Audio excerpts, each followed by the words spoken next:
Damn, that's fucking weird.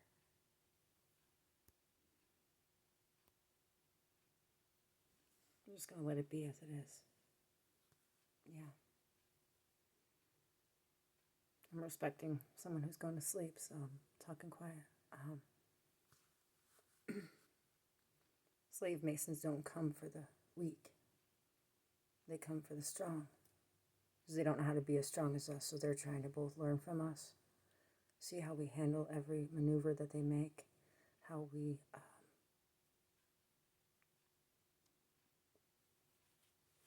counteract their movements. And how are we able to get siphoned as much as we do and still not die? And they think that we have endless energy. Well, we don't have endless energy, but we do at the same time. We don't have enough to feed an entire planet just with just one of us. It's not true. It isn't. They siphon us and we don't have much left to live on. Our inspiration. I'm going to tell you right now, slave masons, what keeps us all going.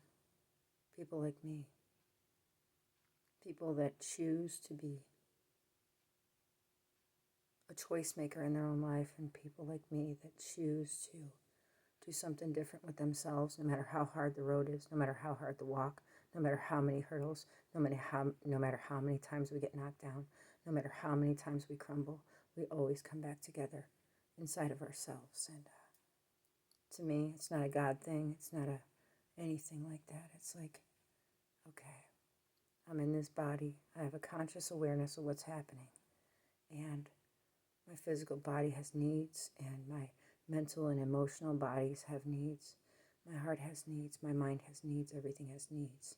And I have to make sure that I facilitate those needs in order to stay moving and going and up and running. And how do we still walk the earth, even though you've trained us with like 1,000 people at a time on one of us?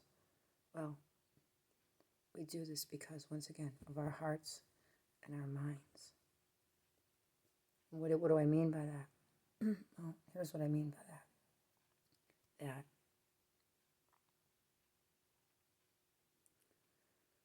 okay, I'm going to speak for myself. I came to this planet. I signed up for this ordeal that I'm in right now.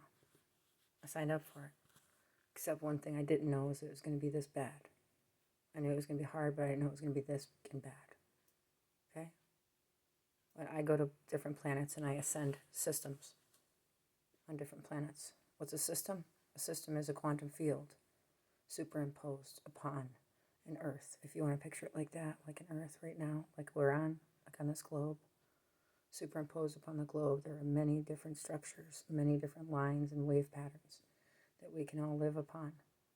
Meaning, whatever our frequency can stay at long enough, we can stay there in that timeline, and we can have a really great life, an amazing life. And that's part of the reason Trump hasn't been killed, and part of the reason Trump doesn't drink alcohol or smoke cigarettes, because it's a bad idea. Because when you do that, you open yourself up for disaster. I know all about it, but I haven't been killed yet, so I don't think I'm going to be. It's fine with me, but I had to overcome for my bloodline cigarettes and alcohol, so it's not the only thing. It's just my last two. And it's been the hardest two for me. Food. The yogis said they forewarned me that the food would be the hardest thing to overcome. Apparently the yogis that told me that weren't the yogis that had in their bloodline huge fucking cigarette problems and alcohol problems. Because the food, to me, I already got that mastered. I know how to do it. I'm not saying I'm doing it right now, but I know how to do it because I've mastered it. I know what to eat to get my system perfect, up and running. Whatever. I don't care. I'm just making another video on this channel because I got my phone back. Guess what? I looked in that bin so many times and it wasn't there. It wasn't in my whole van. It was gone. The divine gave it back to me. I cried for this phone and I cried for my channel here. This is my original one, and I have, pictures and stuff on here from a while back, and it reminds me to never stop. Because remember where I was, and remember how good my life was, and remember what it was like when I did my really amazing eating and my when I was in the Painters Union, I did my amazing breath work, and I fed myself, and I loved myself fully, and I danced around all by myself, and I got to know who I am on a deeper level, and so this phone to me is pretty important because it showcases where I was at before I was in that position, and during that position, and after. I went through some very tumultuous places